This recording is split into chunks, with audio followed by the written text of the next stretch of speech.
Buenas tardes, estimados, estimadas. Al ser hoy miércoles 28 de junio a las más o menos 2:45 de la tarde, les describiré sobre varios conceptos de administración tributaria. Explicándolo de forma sencilla, el sujeto activo es el que tiene derecho a exigir una deuda tributaria, es decir, tiene poder legal de reclamar que se cumplan las obligaciones a otra persona o entidad. Pongamos de ejemplo dos personas que firman un contrato de alquiler. Una de ellas es la propietaria que alquila por una cantidad de X de dinero. Este es el sujeto activo. En cambio, la persona que vive o va a vivir de alquiler sería el sujeto pasivo. La persona que pone la vivienda tiene poder de exigirle al arrendatario que pague la mensualidad pactada en el contrato. El sujeto activo es el que tiene la capacidad de exigir algo, mientras que el sujeto activo es el que tiene que hacer frente a una obligación. En el caso de los impuestos, el sujeto activo es la entidad pública que exige impuestos, por ejemplo, el Ministerio de Hacienda. El sujeto pasivo sería la persona física o jurídica que está obligada por ley a cumplir determinadas obligaciones tributarias. Puede ser, por ejemplo, un contribuyente. Ahora vamos a hablar de los tipos de administración tributaria. Cuando se habla de este concepto se hace alusión a impuestos sobre la renta, que es un impuesto que se aplica a las personas físicas y jurídicas que obtienen ingresos en Costa Rica. Las personas físicas están obligadas a declarar sus ingresos anuales y pagar el ISR en función de la tasa impositiva que le corresponda según el monto de sus ingresos. El otro es el impuesto sobre el valor agregado o IVA. Se aplica a la venta de servicios y bienes y servicios, en Costa Rica. La tasa es de un 13%. Impuesto de ventas es un impuesto que se aplica a la venta de bienes específicos como los combustibles, el tabaco, los licores. La tasa de impuesto varía según el producto y puede oscilar entre un 10, 15, 20 o 30%. El impuesto a la propiedad se aplica a la propiedad inmobiliaria en Costa Rica. La tasa del impuesto varía según el valor de la propiedad y oscila entre el 0.25% y el 0.55% del valor fiscal de la propiedad. En primer lugar, los recursos del Estado pueden diferenciarse en corrientes o de capital, que esto es parte de este tema. Respecto a los recursos corrientes, decimos que estos no modifican el patrimonio del Estado, pueden ser tributarios o no tributarios. Por ejemplo, la venta de servicios de consultoría por una facultad. Son clasificaciones importantes las que distinguen los impuestos sobre empresas y familias, productos y factores productivos, compradores y vendedores. También hablamos sobre los impuestos personales e impuestos reales, con permiso. Los impuestos pueden diferenciarse en personales y reales. Los impuestos personales tienen en cuenta las características individuales del contribuyente, por ejemplo, si es soltero o casado, la cantidad de hijos, etcétera, como es el caso del impuesto a las ganancias de las personas físicas.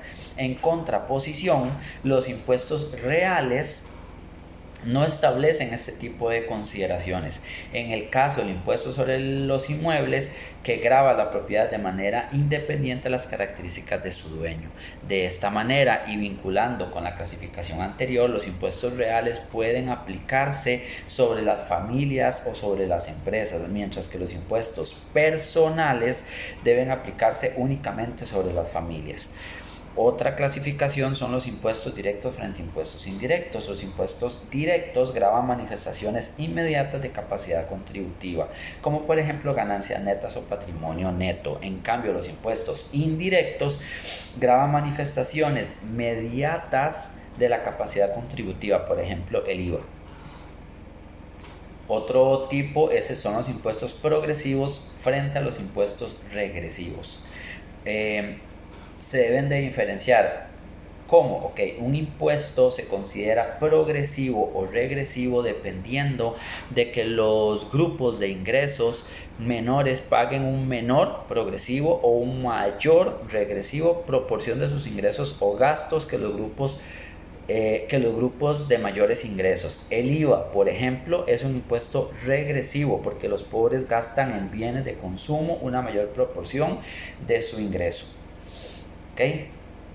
Por otro lado, en el elemento objetivo se distinguen 4 aspectos: el material o cualitativo, espacial, temporal y cuantitativo. El aspecto material es el propio hecho, acto, negocio, estado o situación que se grava, siendo el que caracteriza el tributo, y que en los sistemas tributarios desarrollados consiste generalmente en una manifestación de capacidad económica, sea como renta, como patrimonio o como gasto. Ahora bien, el aspecto espacial indica el lugar de producción del hecho imponible, siendo decisivo para determinar el ente público al que se sujeta. El aspecto temporal reviste una singular importancia en la ordenación jurídica del hecho imponible, determinando el instante en que éste se entiende realizado íntegramente, produciéndose entonces el devengo de tributo. Su determinación no es siempre sencilla, debiendo precisar la ley tributaria el momento exacto del devengo. Finalmente, el aspecto cuantitativo del elemento objetivo expresa la medida con que el hecho imponible se realiza, su cuantía, volumen o intensidad, habiendo tributos fijos y variables. Ahora vamos a hablar sobre el nacimiento y la exigibilidad. El nacimiento es el momento en el que se genera la obligación de pagar el impuesto general a las ventas, o IGV. La obligación tributaria se origina en la venta de bienes, en el retiro de bienes, en la prestación de servicios, por ejemplo en los casos de suministro de energía eléctrica, agua potable y servicios finales telefónicos, entre otros.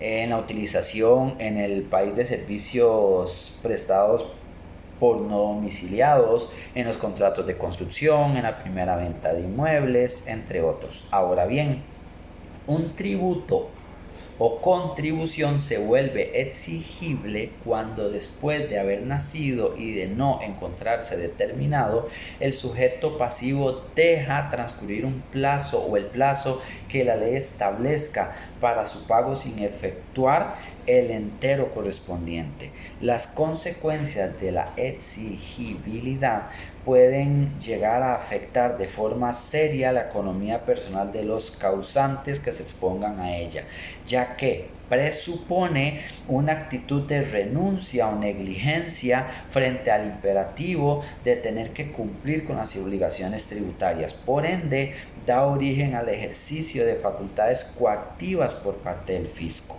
Por último, existe no sujeción cuando una operación no obliga a aplicar un impuesto. Decimos entonces que ese acto es no sujeto con respecto a este impuesto concreto.